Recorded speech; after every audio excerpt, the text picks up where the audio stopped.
السلام عليكم ورحمة الله وبركاته. الشما كم جرتو هردفتو أورو كمبيوتر سكول سجنتا اتيانو قبلني إسنيف فنيجرا سجنتا كي نقولي هرا استايلي في أوتلايني وردي رتياكاتا وجتشوران دينيو سنتي أغرسيفنا إيغان أورو كمبيوتر سكول سبسكرايب لايك شير قتشون نولين ترتي غاري سنينجرنا أما كالتي لانغرا فيديو كينيا تسينا Egaan istaayilii and outline jechuun wantoota foontiidha wajjiniin wal qabatan akkasuma istaayilii garaagaraa hojjechuutiin use out content outline hojjechuudhaaf kan baay'ee nama gargaaran keessa isa tokkodha. Innis fakkeenyaaf leekchararoota akkasuma barsiisotaa fi barnootaawwan out handoutii adda addaa baasuudhaaf jirru kun baay'ee murteessaadha. Akkasuma riisarchiiwwan adda addaa hojjechuu irratti illee gahee olaanaa qabaachuudha istaayilii and outline kuni. Kanaaf kallattiidhaan style and outline kan hojjechuudhaaf kan nuti seenu dura kan hojjennu styleidha jechuudha. Styliin kun hoomii kana keessatti argama. Jalqaba hoomii irratti cuqaasna yeroo tokko as gara mirgaarra dhufuudhaan kun as jala style kan jedhu ni jira jechuudha. Jarri kun stylota barreeffamaati jechuudha. So as keessa dhufuudhaan bakka xiyya qabdu kanas irratti yeroo tokko gadi cuqaasna.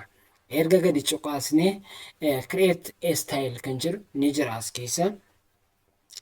So this style is based on the formatting of the select texts. Barreeffama selected gootan irratti hundaa'ee style newshitti kalaqoo yookiin immoo create gochuu kan dandeessanudha. Then barreeffama jalqabaa kan select goona dursa.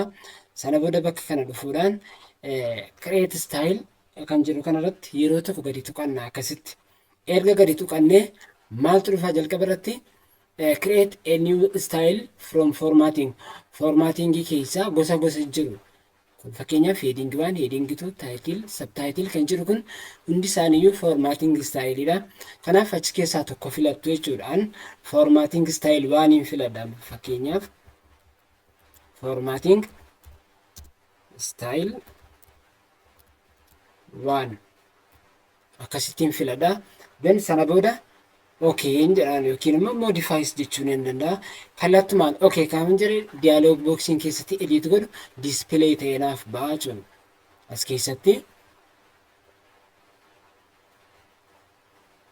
As keessatti jalqaba irratti formatting style 1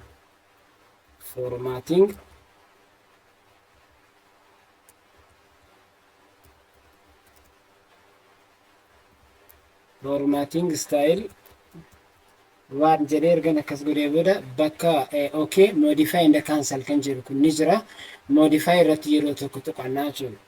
Akkasitti erga yeroo tokko gadi tuqannee booda new style maal ta'a create ta'a jechuudha. Then haaluma kanaan asirratti maqaan ni jira. Style type ni jira. Gosa isaa jechuudha. Linked paragraph and character. Gosa paragraafii akkasuma immoo kaaraaktarii, teebilii, liistii gosa baay'eetu jiru. As keessaa kan edit gochuu barbaanne akkasitti filannaa jechuudha. So style based on the formatting style 1 normal spacing heading 1 jedheeti. Haala kanaan gosa hedduutu jira jechuudha. Fakkeenyaaf asirraa akkasitti yeroo filan heading 1dhaan bahee akkasitti ta'a jechuudha. So formatting jala dhufuudhaan immoo gosa barreeffamaa keessaallee haala kanaan akkasitti filachuu dandeenya. Asirraa immoo bold gochuus illee ni dandeenya. Akkasuma immoo halluu kan biraallee halluu mataa isaa danda'e akkasitti gootaniiti xumura irratti bakka kana dhufuudhaan maal gootu okay yeroo tokko cuqaastu jechuudha. Okay yeroo tokko akkasitti tuqattu. Egaan style 1 maal godhee jira bakka isaa kaa'uudhaan haala kanaan style and outline create godheen jira jechuudha. Asirratti kun ni agarsiisa bakka kana keessatti jechuudha. Irra sararee jira. Formatting style 1 dha jechuudha. Itti aansuudhaan use outline akkaataa itti outline hojjechuu dandeenyu. Fakkeenyaaf as dhufnee as jalatti ilaalla. So Microsoft Office course fudhannee ilaalu. Microsoft Office course yookiin immoo tutorialiin kun topiikii qaba. Each course qaba. Sub topiikii fi akkasumas each course tokkoon isaanii of jalaa qabu. Fakkeenyaaf Microsoft Office tokko jenne Microsoft Office koorsii jennee akkasitti barreessina. Sana booda Microsoft Office koorsii keessa kan jiran kana bifa kanaan taabii goona bakka kanatti akkasitti tuqanneeti asirraa enter jenna.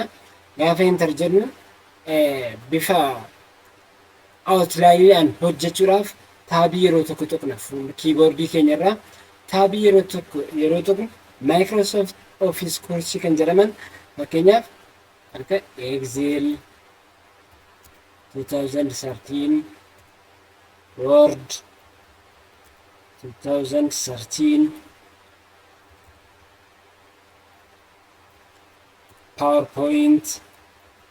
PowerPointis akkasuma Microsoft Office koorsii keessatti argama. Akkasuma itti aansuudhaan as jalatti outline mataa isaanii danda'antu ba'u. Excel jalatti, Word jalatti, PowerPoint jalatti jechuudha. Amma asirraa taabii lakkoofsa tokko jedhee jira. Itti aansuudhaan ABC jedheera. Fakkeenyaaf Excel jalatti enter jennu wantoota outlineewwan Excel jalatti argaman immoo ni hojjenna.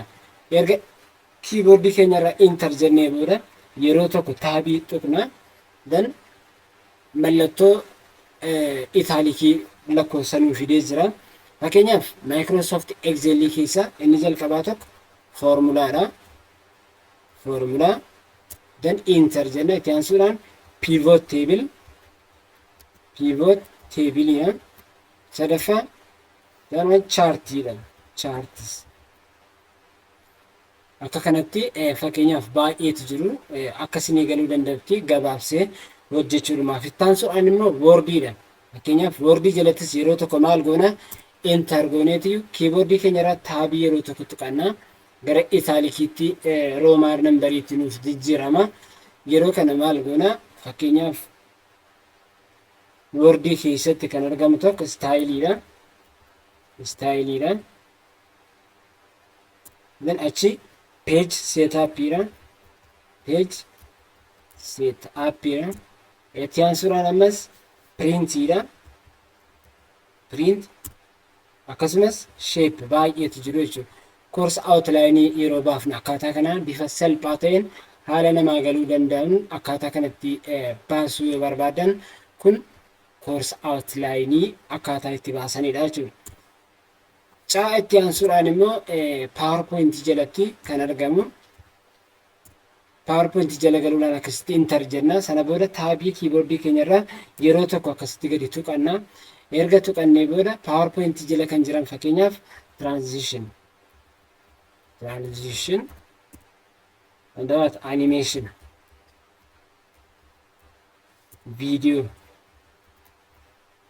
sound jarri kun outline akkaataa kanaan bifa salphaa ta'een qopheessuu ni dandeenya. Fakkeenyaaf itti aansuudhaan lakkoofsa tokko jalatti A jalatti akkasuma tartiibaan xumurree jira. Itti aansuudhaan kan lammaffaa hojjechuu yoo barbaanne asitti enter jennee kaaneetiyyuu gara fuula taabii satila tuqaa turre shiiftii gadi qabneetiyyuu taabii yeroo tuqnu immoo gara fuulduraatti as dhufaa jechuudha. Akkasitti shiiftii gadi qabne taab gaafa goon fuulduratti dhufee lama nuuf barreessee jira jechuudha. Ofii miti kan barreessine. Haala kanaan asirratti immoo maal goonaa computer jenna. Computer dan enter yeroo jennu 3 jedha. Taabii yeroo tokko tuqanneetiyyuu computer hardware enter jenneetiyyuu software akkasitti hojjennaa jechuudha. Dan hardware jalatti immoo outlineewwan ba'antu jiru. Warra kana sirraa enter jechuudhaan maal goona yeroo tokko kiiboordii keenyarraa taab jenna. Akkasitti input device output device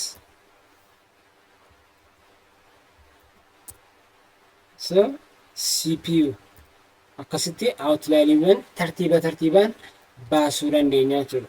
Egaan haala salphaa ta'een outlineewwan jiran baasuudhaa fi akkasuma create style bifa kanaan haala salphaa ta'een hojjechuu dandeessu.